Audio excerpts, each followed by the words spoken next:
the Lord. Everybody stand up, please, for a while, and greet somebody, 5 person, to say you are blessed tonight. Greet them with God bless you. Welcome, all of us.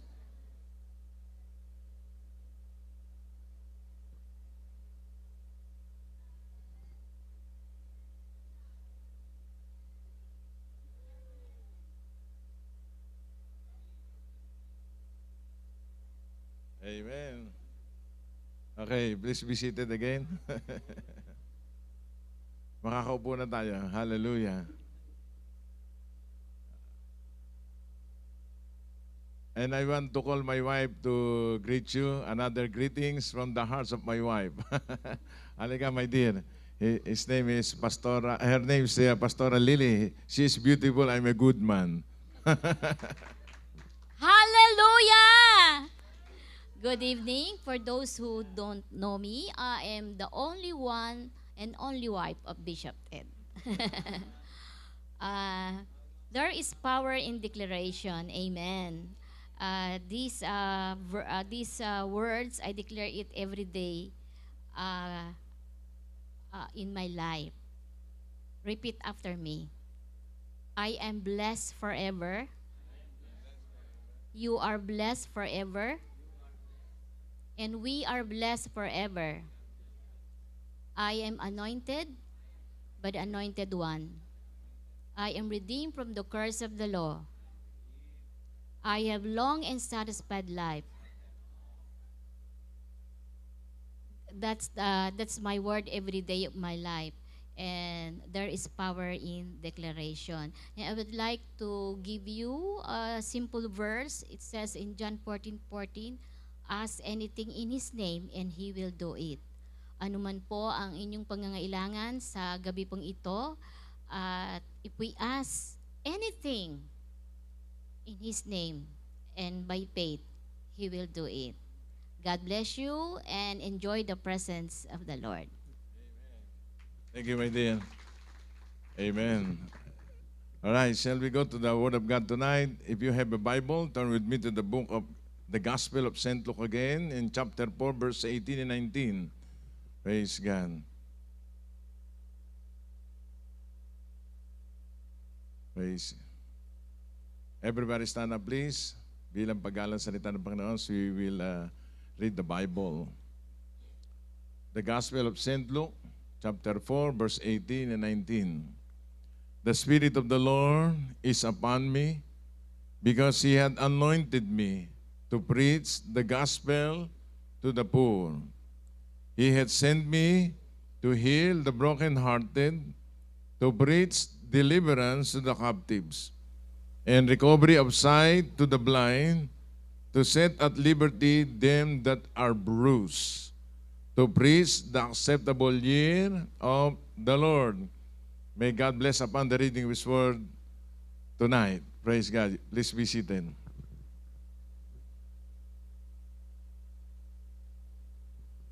Shall we pray? Our Heavenly Father, thank you again for this fellowship that we have in you tonight.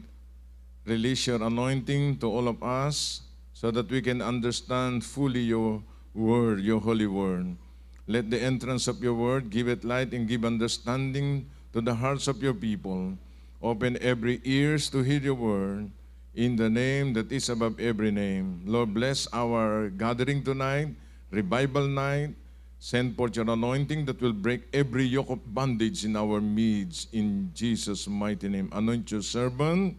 Help me to speak your word in our midst tonight. And we believe in Jeremiah 1:12, you will hasten your word to perform, and your word will not return void, according to Isaiah 55, verse 11. Touch the hearts of your people who came here tonight. We love you, we adore you, we worship you, Lord, in Jesus' name. Amen. Palakpakan natin ang Panginoon. Hallelujah. In the Bible, Jesus said, when two or three gather in my name, there am I in the midst of them. Jesus' presence is here tonight. So whatever you have, whatever problems that you have tonight, whether it's big or small, or you have a discouragement in your life, you have a financial problem, believe Jesus is here. He can solve it. Amen. And all things that impossible with men are possible with God. Say hallelujah. So whatever sickness you have in your body, God will heal you. Hallelujah. Because Jesus Christ is our healer. You say amen. Any bondage in your emotion, in your mind, God is willing and able to deliver you tonight. Say hallelujah. If you have financial crisis or difficulties in your finances, God is our provider. God will help us. Everyone say, Lord, help me. Say it again, Lord, help me. Praise God. God will help us tonight. Amen. Expect great things from heaven tonight. Hallelujah. Do you believe that God will do great things in your life? Amen. So I want to teach all of you within 5 to 6 hours. Amen. Our topic for tonight, pakilagay yung topic natin. The Holy Spirit and power. Everybody say, I love you, Holy Spirit. Say it again one more time. Praise God. Ate, nawala.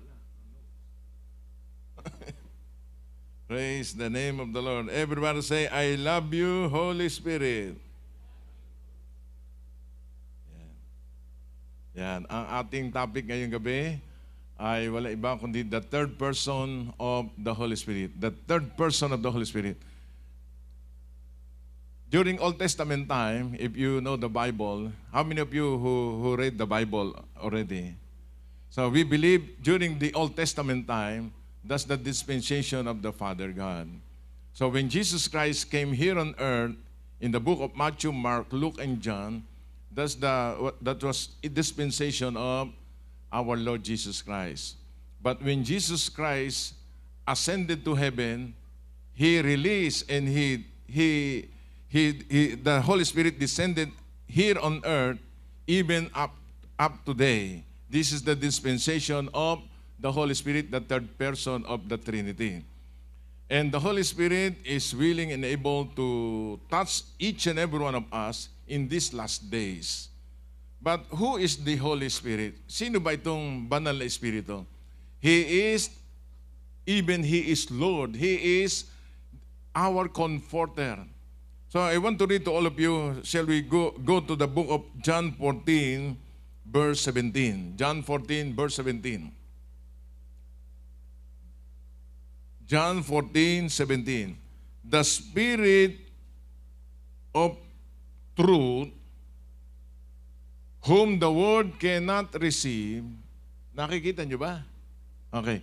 Cannot receive because it seeth him not, neither knoweth him, but you know him, for he dwelleth with you and shall be in you.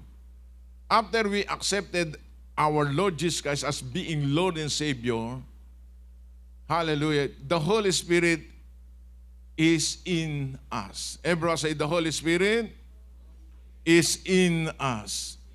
He is a person. Everyone say, I love you, Holy Spirit. So the Holy Spirit, He is willing to dwells not only with us, but in us. Everyone say, in me. Say it again, the Holy Spirit is in me. So I want to discuss to all of you the 4 stages of the Holy Spirit so that He can bless us. 4 stages of the Holy Spirit in us. Number 1 is the Holy Spirit is the indwelling of the Holy Spirit. He dwells in us. Sa Tagalog, nakatira ang Holy Spirit sa atin. He dwells. Everyone say, the Holy Spirit dwells in us. Say it again, the Holy Spirit dwells in us. Compare sa Old Testament, during the Old Testament, the Holy Spirit will choose somebody to dwell the Holy Spirit.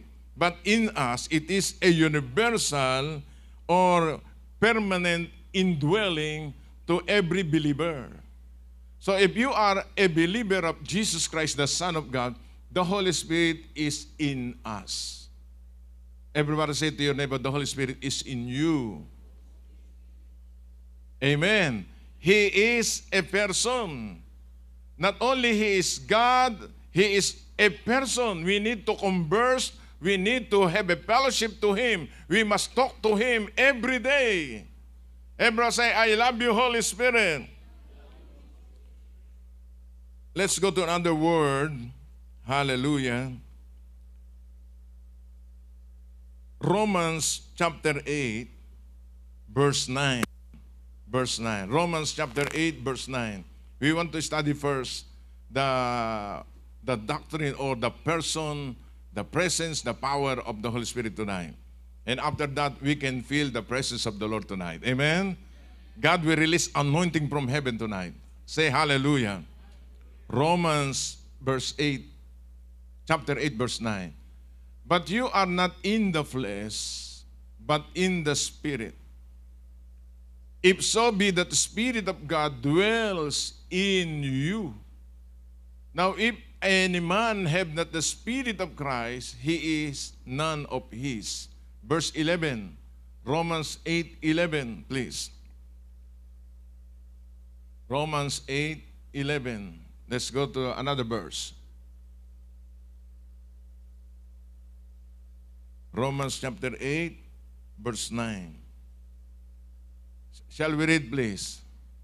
But if the Spirit of Him that raised up Jesus from the dead dwells in you, He that raised up Christ from the dead shall also quicken your mortal bodies by His Spirit that dwelleth in you. Everyone say, the Holy Spirit dwells in me. Say it again one more time. The Holy Spirit is in me. So the Holy Spirit is in us. He dwells in us. Say hallelujah.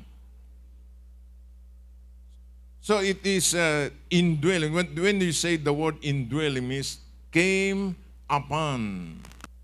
The Holy Spirit who dwells to every believer in these last days. So the Holy Spirit will talk to you. You can listen to Him when He is saying the Word of God.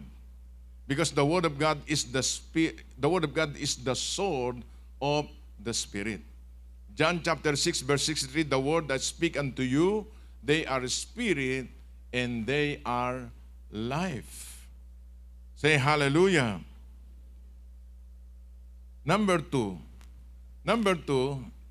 stage of the Holy Spirit in your life, the infilling of the Holy Spirit. So what do you mean by infilling of the Holy Spirit? After you have the Holy Spirit in your life, we must be filled with the Holy Ghost every day. Let's look to Ephesians chapter 5, verse 18 and 19. Ephesians chapter 5, verse 18 and 19. Shall we read, please, everybody? And be not drunk with wine, wherein is excess, but be filled with what? The Spirit, speaking to yourself in psalms and hymns and spiritual songs, singing and making melody in your hearts to the Lord. So number two, every day, see to it that we are be filled with the Holy Spirit. Everyone, lift your hands and say, Holy Spirit, fill me every day. In Jesus' name. How can you know that you are filled with the Holy Ghost? The manifestation of, if you know that you are filled with the Holy Ghost, number one, is speaking to yourself in psalms. So, what do you mean by psalm? You can read the Bible in the book of Psalms. You can sing it. Say hallelujah. Another one, you must have a song of hymns How can you know that how many of you are here, they sing Amazing Grace, how sweet the sound. That's a kind of hymns. Amazing Grace, how sweet the sound. That's a kind of hymns. Spiritual songs. You can sing spiritual song. How can we understand spiritual? That's a spiritual songs. You are not only you speak in tongues, but you are singing spiritual songs that you cannot understand. How many of you are after you woke up early in the morning, you will sing and praising God? Sino dito umaawit sa Panginoon? Say hallelujah. Ngayon, napakahirap kumanta. Because the lyrics, we cannot memorize all the lyrics of the song. Napakahirap. Malibang kabisado natin, right? Amen. Singing, everybody say singing. Katulad kanina, we sang that kind of songs. Kaya lahat ng mga born-again Christian, if you are filled with the Holy Spirit, you must sing a song to the Lord. Say hallelujah. Sino dito umaawit sa umaga, sa gabi? Making melody in your hearts to the Lord. If you know that you are filled with the Holy Ghost, you must what? You must have melody in your hearts to the Lord. What's that melody in your hearts to the Lord? By saying or by singing, hallelujah, praise the Lord. Everybody, say it. Parang hindi kayo kumakain pa. 1, 2, 3, hallelujah, praise the Lord. Taas dalawang kamay, pinakamahaba, say, hallelujah, praise the Lord. You can do it every day. Amen? To be filled with the Holy Ghost, that's one of the manifestation of you are filled with the Holy Spirit. Say hallelujah. Say it again one more time. Holy Spirit, fill me tonight. In Jesus' name. Why? Because you are the vessel of the Holy Spirit. We are the temple of the Holy Spirit of the living God. And one of the fruit of the Holy Spirit is not only love, but also joy. So you can, if you are filled with the Holy Spirit, you can experience the spirit of joy. Say amen. Sino dito masaya? Masaya ba tayo? That's another manifestation of infilling of the Holy Spirit. How many of you, before they got born again Christian, they are drunkards? Sino dito manginginom dati? Yeah. Come on, lift your hand. Don't be shy. Until today, are you a drunkard? No. You are a Christian now. Praise God. Be not drunk with wine, because during the New Testament, in the land of Ephesus, all the people who are worshiping idols, before they are worshiping idols, they drink wine. So when Paul went to the land of Ephesus, he got this kind of advice, and he said, "Do not drink with wine." And I compared these things. Those who are drunkard, number one, they are very what? They are very brave. They are very courageous. If you are filled with the Holy Spirit, according to Acts 1:8, you are very what? The Spirit of the Lord gave you a courageous spirit. Amen? Matatapang tayo lahat. For what? To share the gospel of the Lord. To say the truth, nothing against the truth. Kita niyo yung mga lasenggo, ang tatapang?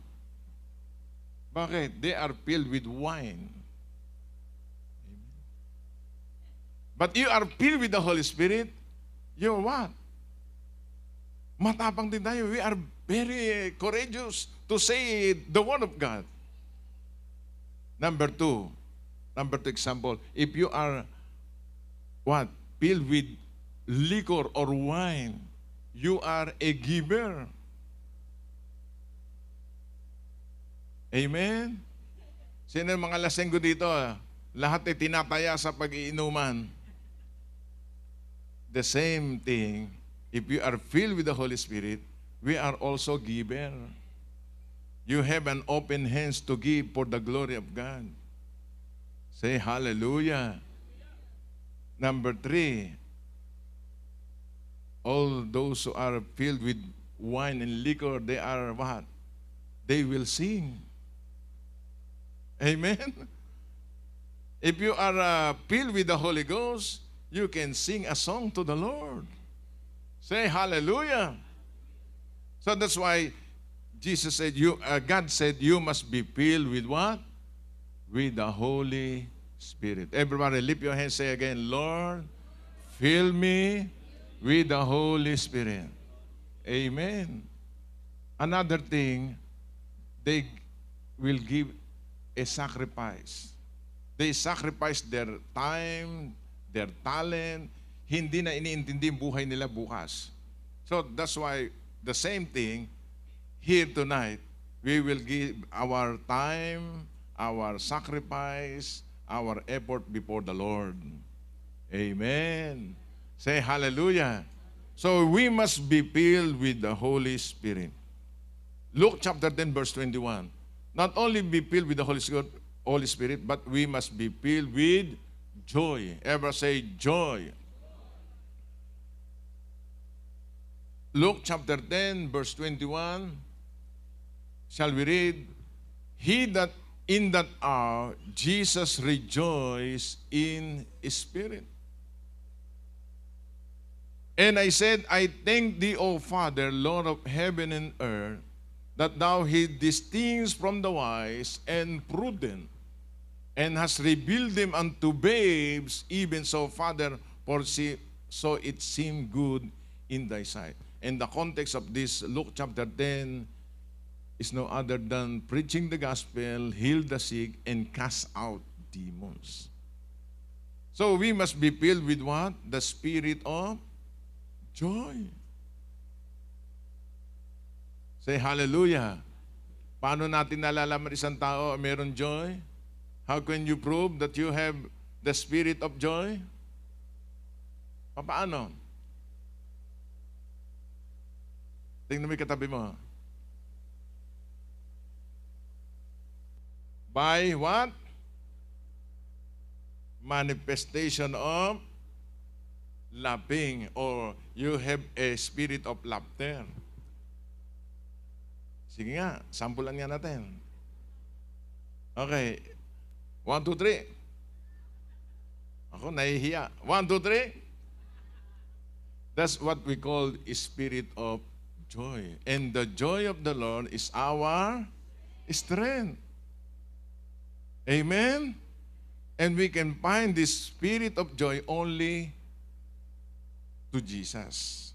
We can get this spirit of joy only because of Jesus Christ, the Son of God. Everybody say, Amen. Romans 14:17. Romans 14:17. For the kingdom of God is not meat and drink, but righteousness and peace and joy in the Holy Ghost. Everyone say, joy in the Holy Ghost.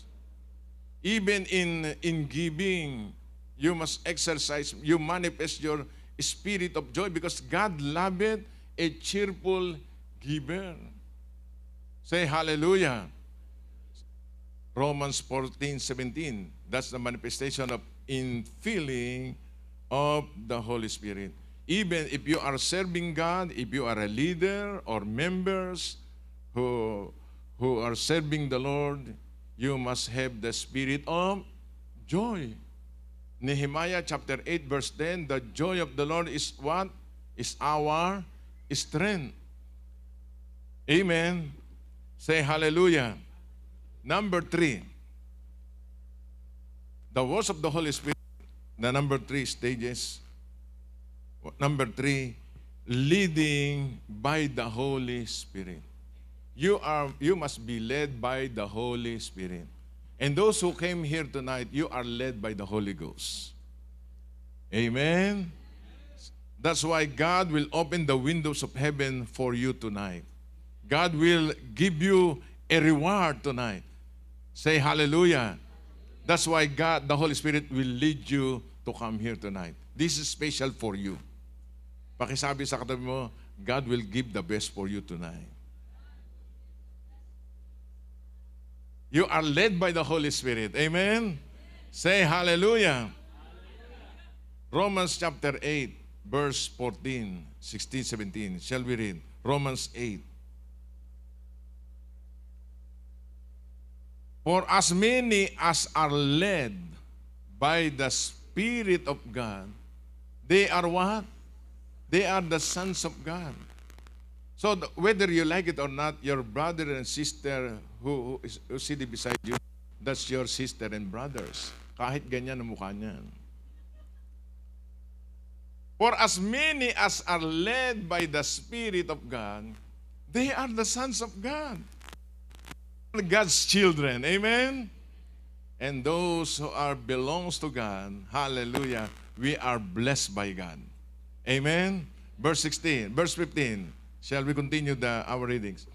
For you have not received the spirit of bondage again to fear, but you have received the spirit of adoption, whereby we cry, Abba, Father.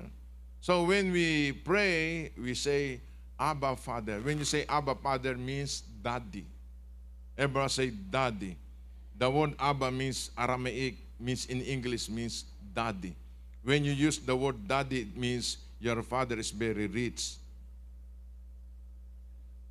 When you say tatay, in the province, in the Philippines, when you use the word tatay in the province, there are no money. Awanin ti kwarta. Walang pera. But if you use the word daddy in Metro Manila, in urban setting, hallelujah, it means you have a rich papa or rich daddy. Amen? Yung bang asawa nyo, mayaman? Ano tawag nyo dyan? Sugar daddy. So our Father is very rich, Father God. Amen? Say hallelujah. We are only trusting in Him because He is very rich, our Heavenly Father. Tell to your neighbor, you are rich. You are blessed because your Father is very rich. Amen. Say hallelujah. Do you believe that? Next verse, verse 16. The Spirit itself beareth witness with our spirit that we are the children of God. So you are not poor. You are sons and daughters of God. Verse 17. Verse 17. If children, everybody read please.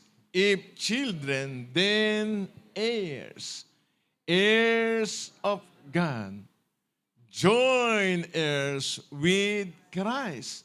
If so be that we suffer with Him, that we may be also glorified together. This is what we call the led by the Holy Spirit.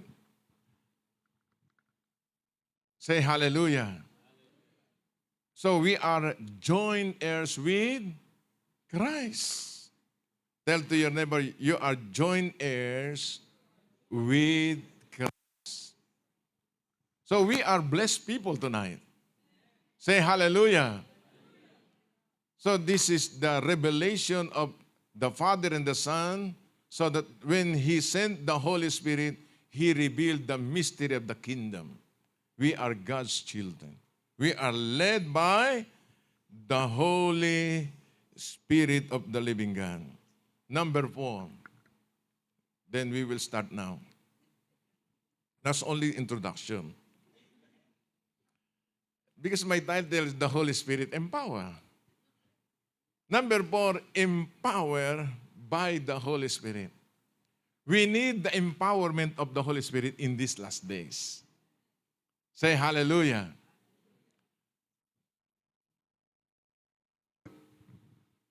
Luke chapter 4, verse 18.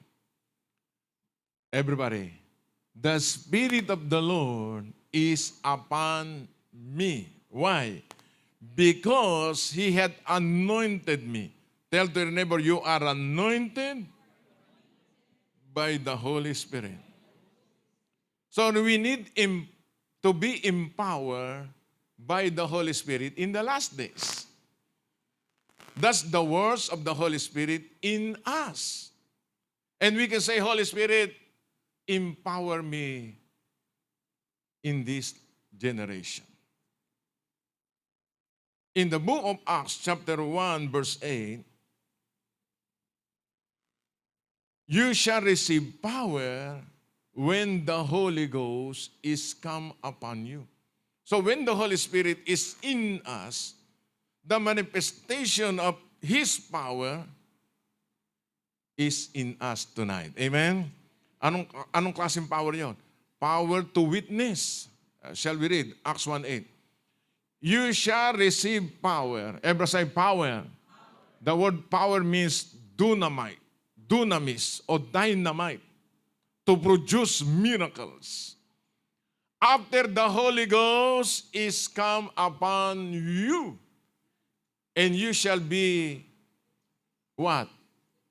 Jehovah Witnesses. Amen? Yes. We are we are the witnesses unto me, Jesus Christ said, both in Jerusalem, in all Judea and Samaria, and uttermost part of the earth. Everyone say, I receive the power of the Holy Ghost in Jesus' name. So let us, I want to give you the example. When Jesus Christ sent His 12 disciples, they gave them what? Power. So let's go to Matthew chapter 10, verse 1. Jesus Christ, 2,000 years ago, when He died on the cross, He restored everything. And one of He gave to His disciple is what? Matthew chapter 10, verse 1. He gave what? Power. Shall we read?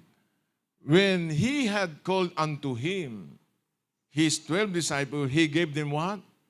Power against unclean spirits. To cast them out. Everyone say, to cast out. One more time. Make it louder. Say it again one more time. So Jesus Christ is the same yesterday, today, and forever. So during His earthly ministry, He imparted His divine power to His disciples. And what power is that? Against unclean spirits. So what we have been discussed last night, we mentioned all kinds of spirits, right? And you must cast them out in these last days. Unclean spirits, what? Anger, resentment, unforgiveness, sicknesses, diseases, all kinds of evil spirit, even witchcraft. In Jesus' name, you must cast them out in the name of Jesus. Say hallelujah. To cast them out and to heal all manner of sickness and all manner of disease. So the church of Jesus Christ must what? Should have a healing power. Amen? To heal every sickness and every disease. Not to kill, but to heal. Say hallelujah. Even according to Acts 19:11, God wrought special miracles in the hands of Paul. Amen. So you must what? God gave you what? Power. You must exercise the power of the Holy Spirit in your life. Amen. If you have sickness, disease in your body, you must cast them out. Because your body is the temple of the Holy Spirit. Say amen. Let's continue. Matthew chapter 10, verse 7, verse 8. We can see in the Bible, as you go, everybody read please. As you go, preach, saying the kingdom of heaven is what? At hand. Verse 8. Heal the sick. Make it louder. Say it. Heal the sick. Cleanse the leper. Raise the dead. Cast out devils. Freely you have received, freely give. We must exercise this kind of power in this generation because we are all believers of Jesus Christ.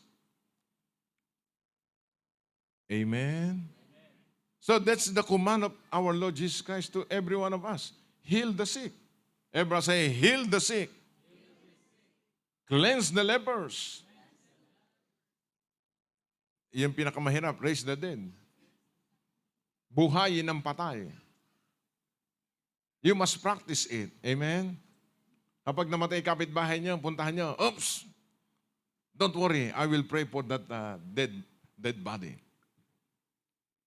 Lakasan niyo loob niyo. Amen? Kapag ay mabuhay, palibig niyo kaagad. Raise the dead. Cast out devils. Everyone say, cast out devils. That's the command of our Lord Jesus Christ. He commanded his 12 disciples.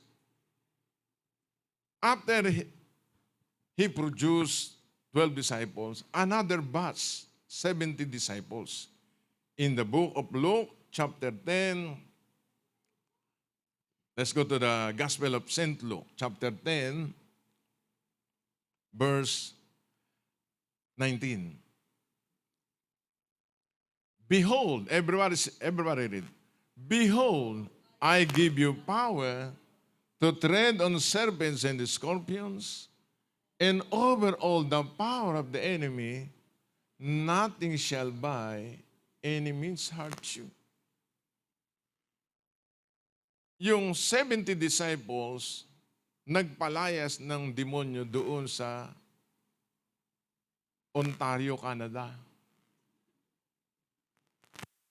Walang umi-amen.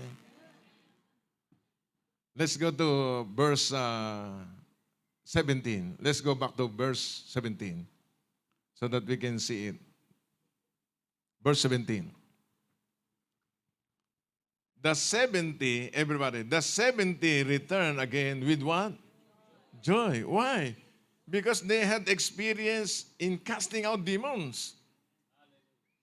Lord, saying, Lord, even the devil are subject unto us through thy name. What's the name? Say it. What's the name?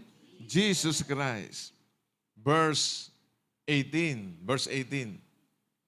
And he said unto them, I beheld Satan as lightning fall from heaven. And verse 19. Verse 19. Behold, I give unto you power to tread on serpents and scorpions. And over all the power of the enemy, nothing shall by any means hurt you. Everyone say, I receive the power of the Holy Spirit. In Jesus' name. Amen. And after that, He gave them power and restored the power to all believers. Mark 16, 17, 18. Let's go to Mark 16, 17, 18. Mark 16, 17, 18. Read please. In these signs shall follow them that believe. Pause for a while. Everyone say, I am. Make it louder. I am a believer. Say again, I am a believer. Are you a believer of our Lord Jesus Christ? Then in these signs shall follow them that believe. In my name, what's the name? Again? Santo Niño, amen? No, amen. Mary? No, amen. What's the name? Jesus Christ. In my name, they shall what? Cast out devils. We have been in the ministry of deliverance with how many years? 28 years. We have a lot of casting out. We have a lot of deliverance. You can see us in YouTube. Witchcraft, dwarfs, kapre. Wala daw kapre sa ibang bansa kasi wala English sa kapre. Ano English sa kapre? Vice gan. Ay, ano ba? Ano English sa kapre? Keeper. Wala English eh. Monster. White lady. We cast out white lady. We cast out ghosts. We cast out all kinds of evil spirit in the Philippines. You know, there's a lot of demons in the Philippines. Yeah, we encounter a lot. But we need it. In my name they shall what?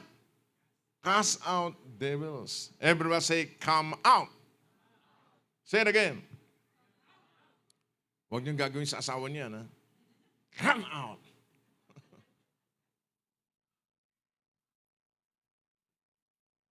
They will speak new tongue. Another sign. They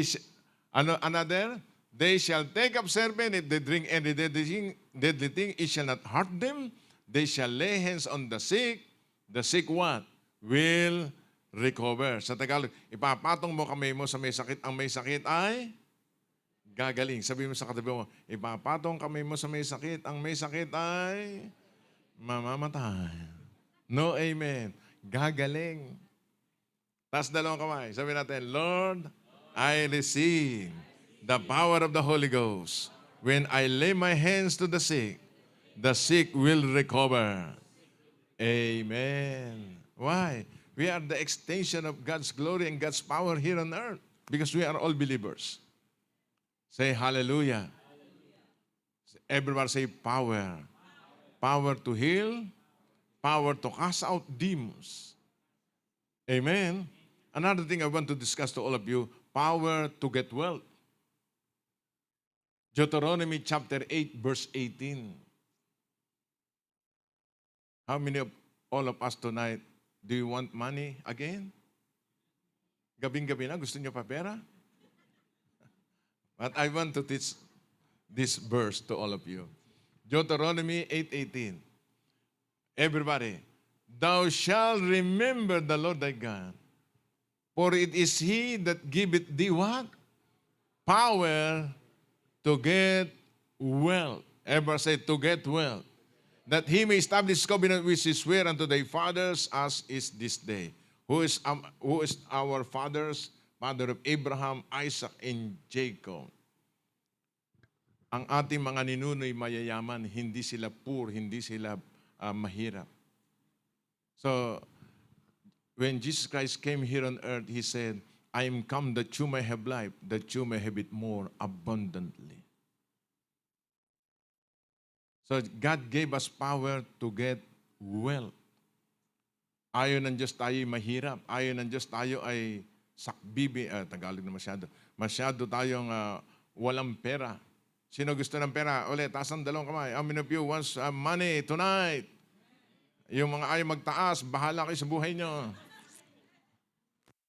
Sabi natin, I receive power to get wealth. I discovered within many, many years, when we started this deliverance, poverty is a demon's spirits. So you need to cast them out. Amen? Lalo na kung wala kayong trabaho. lalo kayo walang pera. Maliban, pensyonado kayo. Di ba, Brother Alex? Amen. But I discover this spirit is another generational curse from our forefathers. If you have a struggle in your finances, starting tonight, after you go back to your house, deliver yourself. And you say, demon spirit of poverty, come out. The demon spirit of poverty will come out.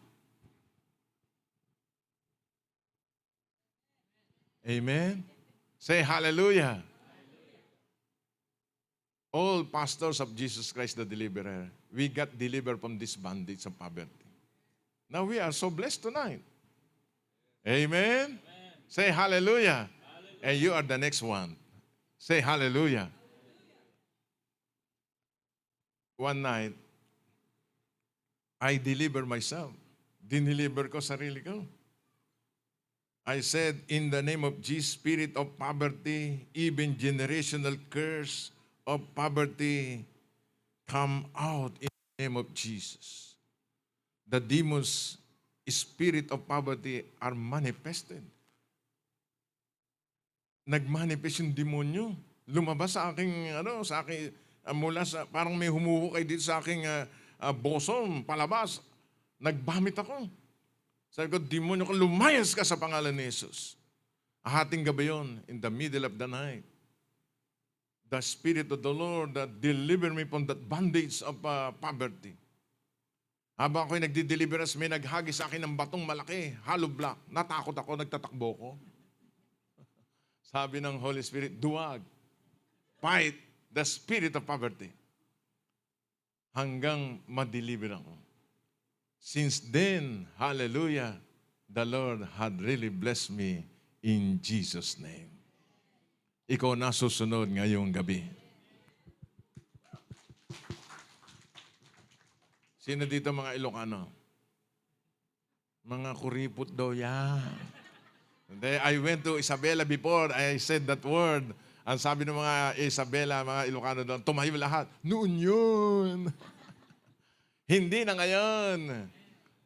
Praise God. So one of the anointing that God gave to this ministry, anointing of prosperity. So when the demons are coming out, the blessings are coming in. Hindi naintindihan. When the demons are coming out, the blessings are coming in. Do you understand that? Everybody say this word. When the demons are coming out, make it louder. When the demons are coming out, the blessings are coming in. Amen. So huwag kayong uuwi mamaya hanggang di natin pinapalabas yung demonyo ng kahirapan. Okay? Amen. Do you want to be blessed tonight? God will release financial breakthroughs tonight. Pagbalik namin dito next year, you are the next multimillionaire here in Toronto, Canada. Sabi ng utak mo, kailang kaya iyon? Do not do not entertain unbelief. Amen. Everybody say to your neighbor, only believe. Say hallelujah. Papatutuko ko sa inyo buhay ko.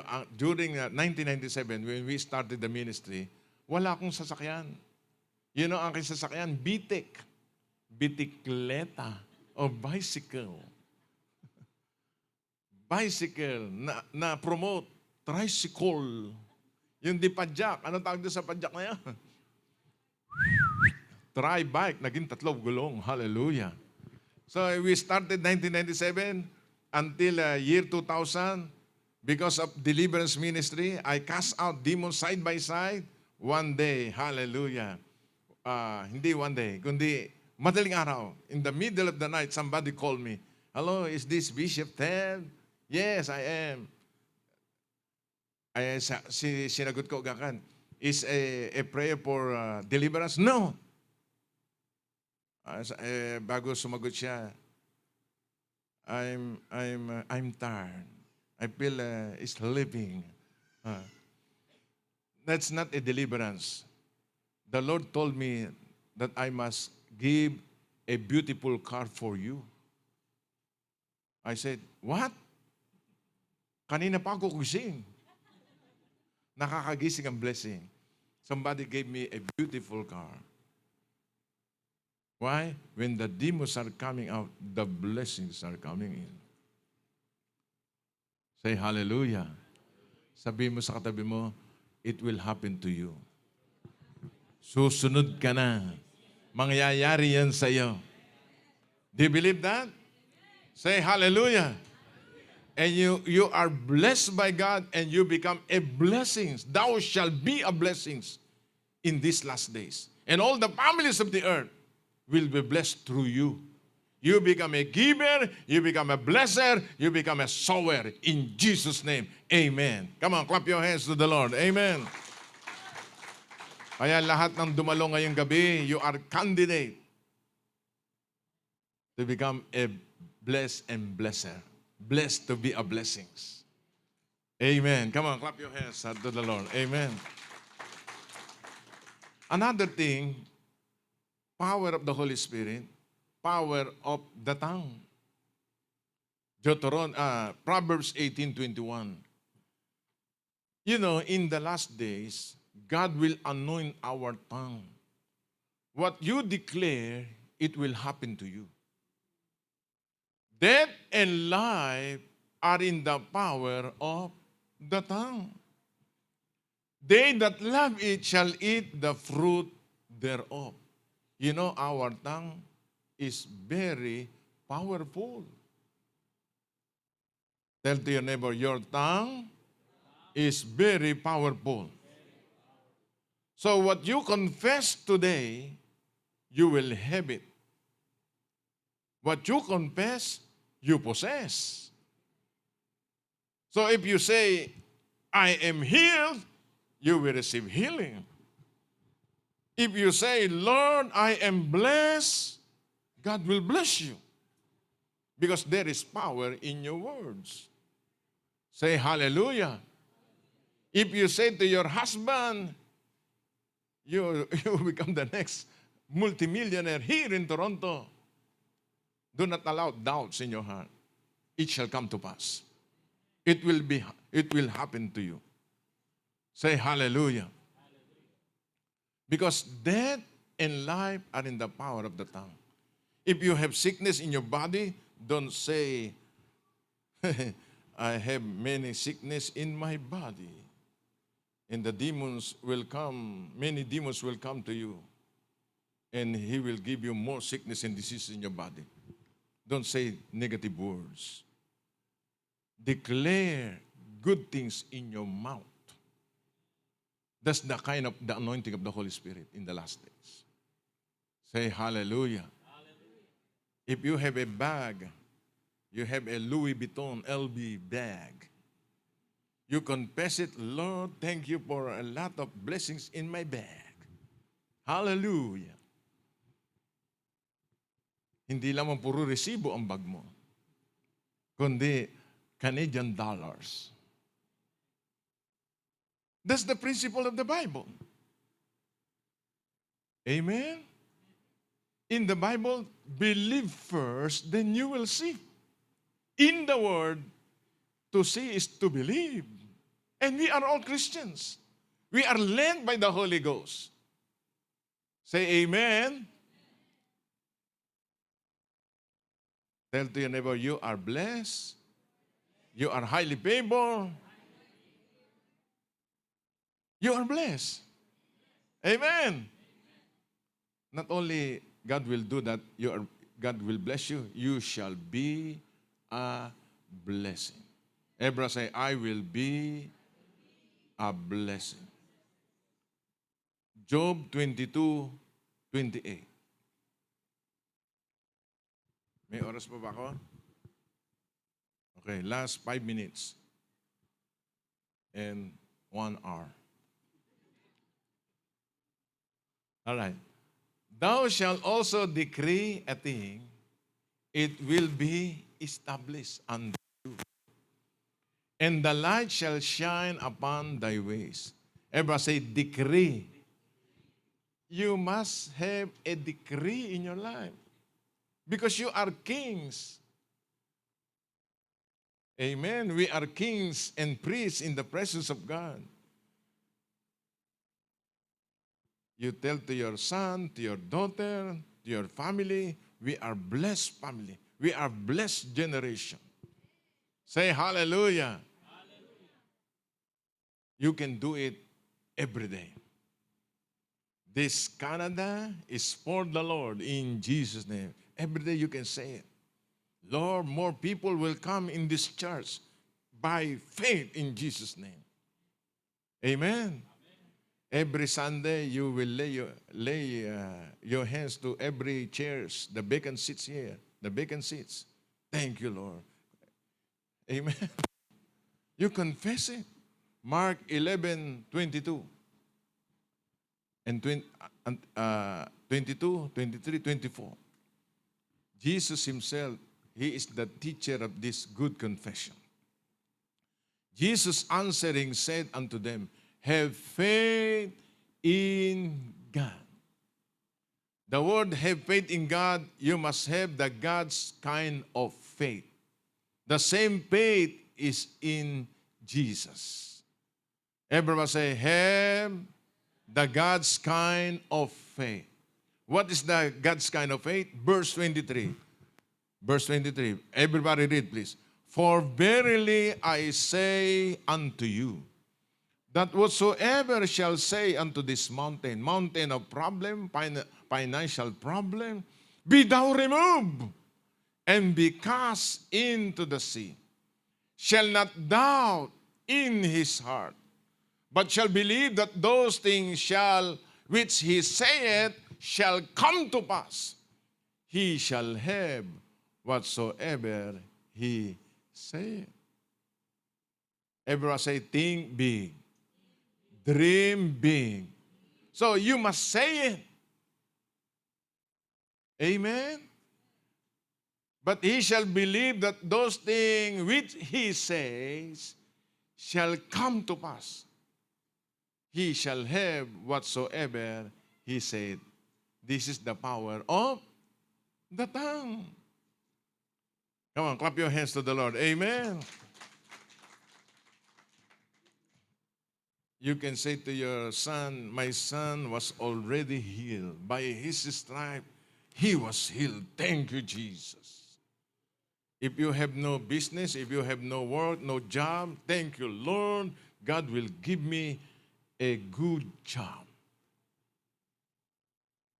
Praise God. Here in America, even in Canada, God will give you 2 jobs, 3 jobs. Praise God. But in the Philippines, no job. But they are really blessed by God. Amen? So God gave us what? Power of the Holy Spirit, power to heal, power to cast out demons, power to get wealth, power what? Power of the tongue. Hallelujah. And these are available for us. Amen. Heaven and earth shall pass away, but the word of God never been passed away. And his word will not return void. So congratulations in advance. Hallelujah. You are candidate tonight. God will give you prosperity. God will give you long life. God will give you satisfied life, abundant life. That's for us because we are God's children in Jesus' mighty name. Amen. Come on, clap your hands to the Lord. Shall we stand, please? Do you want the power of the Holy Ghost tonight? Amen. Say hallelujah. Hallelujah.